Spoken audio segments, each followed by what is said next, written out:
After joining KGMU as a nursing officer, पता है मुझसे सबसे ज़्यादा क्वेश्चन क्या पूछा गया कि आप नर्सिंग ऑफिसर कैसे बने, आपका क्या जर्नी रहा है।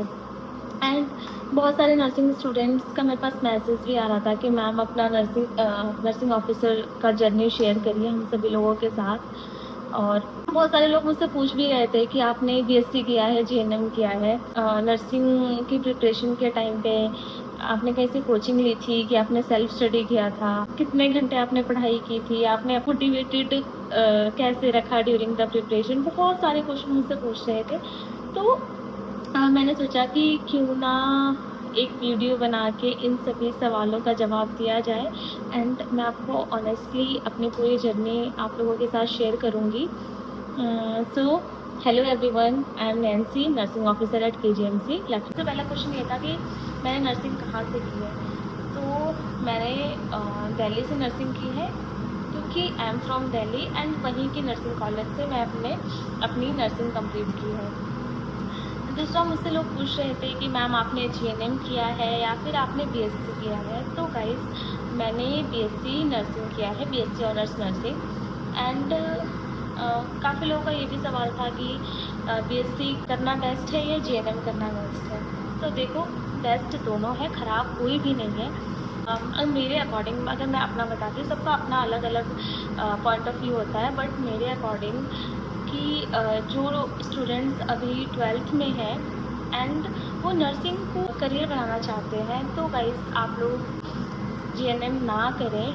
क्योंकि पता है क्या, आप लोग जीएनएम तो कर लोगे, फिर ना जीएनएम करने के बाद अगर आप लोगों को नर्सिंग ऑफिसर का एग्ज़ाम देना है सेंट्रल स्टेट लेवल का, तो आफ्टर जीएनएम 2 ईयर का एक्सपीरियंस चाहिए होता है। तो ये काफ़ी लंबा प्रोसेस हो जाएगा कि आप जीएनएम कंप्लीट करोगे, फिर आप 2 साल कहीं वर्क करोगे, तब जाके आप एलिजिबल होगे।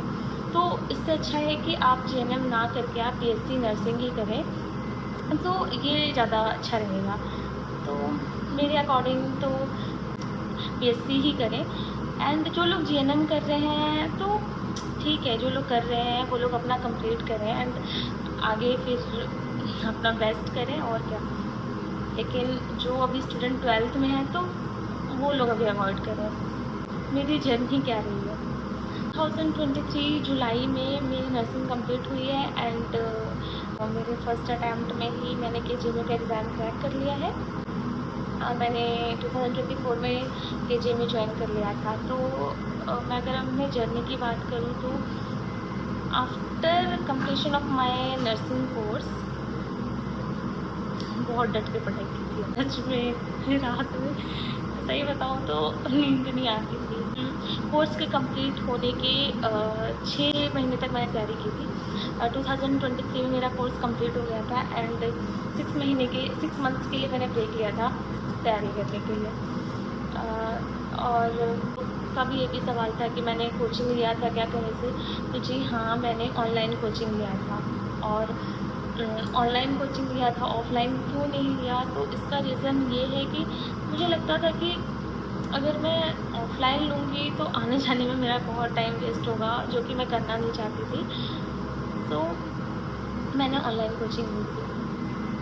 ऑनलाइन कोचिंग के साथ सेल्फ स्टडी। सारे स्टूडेंट्स ये भी पूछ रहे थे कि क्या कोचिंग लेना ज़रूरी है?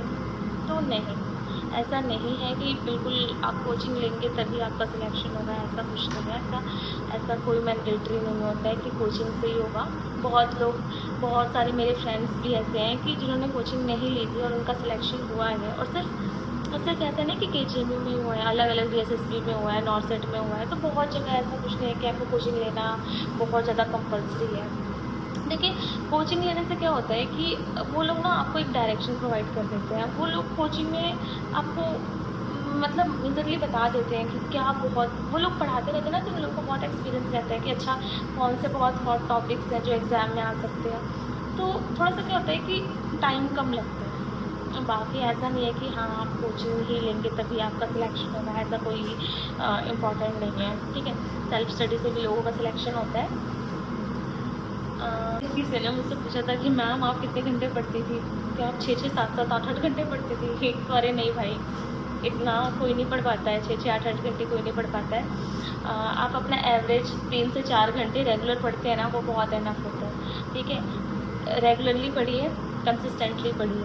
ब्रेक ले लेके ना पड़े कि हाँ ठीक है आज तो 8 घंटे पढ़ लिया और कल जो है भाई कल आराम, परसों घूमेंगे फिर पढ़ाई शुरू करेंगे। तो ऐसा बिल्कुल नहीं करिए। जब तक आप प्रिपरेशन में है ना तो सीरियस हो जाओ भाई गाइस, सीरियस हो जाओ, सीरियसली मैं बता रही हूँ। सीरियस हो गया तभी जाके कुछ होगा।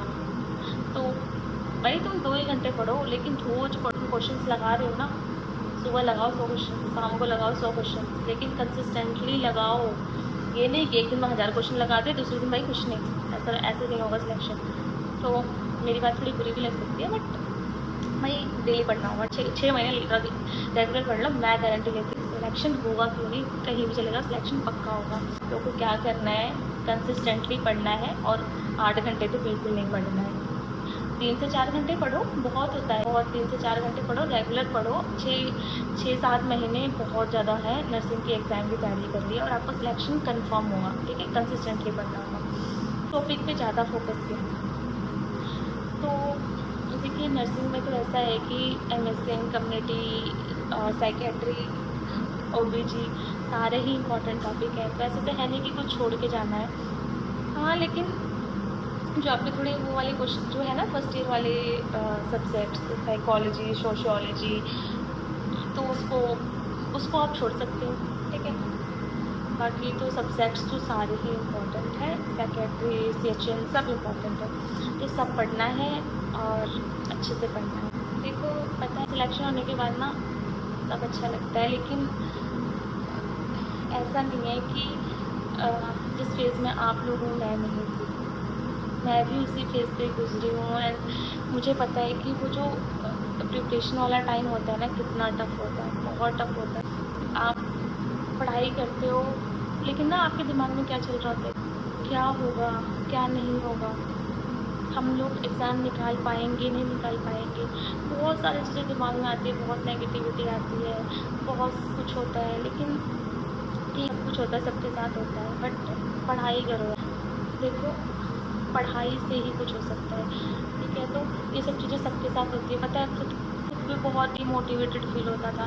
मैं पढ़ाई करती थी, लगता था दूसरे दिन तो मैं भूल गई, तीसरे दिन मैं भूल गई, फिर इस चीज़ को दोबारा पढ़ो।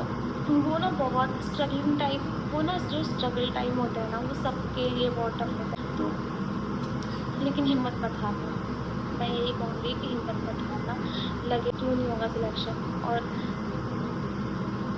जो तैयारी कर तुम्हारी कहते हैं ना कि अगर तुम लोग एकदम सच्चे मन से तैयारी कर रहे हो ना, बिल्कुल अपनी जान लगा दे रहे हो ना, तो तुम्हें वो चीज़ मिलेगी। अगर तुम डिज़र्विंग हो ना तो कुछ भी हो जाए तुम्हें वो चीज़ मिल के रहेगी। तो हिम्मत नहीं हारना है, मोटिवेटेड रहना है, सब अच्छे से तैयारी करनी है। और क्वेरी हो कुछ हो नर्सिंग से रिलेटेड या कुछ भी, तो बिल्कुल बिल्कुल फ्रीली आप मुझे कमेंट्स में पूछें और सबके कमेंट्स का रिप्लाई मिलेगा, ठीक है। कोई भी अगर किसी भी चीज़ लगे, आपको किसी सब्जेक्ट में प्रॉब्लम लगे या फिर आपको कुछ भी नर्सिंग से रिलेटेड पूछना हो, कुछ भी अगर आपको हो तो आप कमेंट करें। एंड जो लोग तैयारी कर रहे हैं वो कमेंट में ज़रूर लिखें कि हाँ नेक्स्ट नर्सिंग ऑफिसर आप ही लोग हो और आप लोग का सिलेक्शन पक्का हो, ठीक है। All the best guys.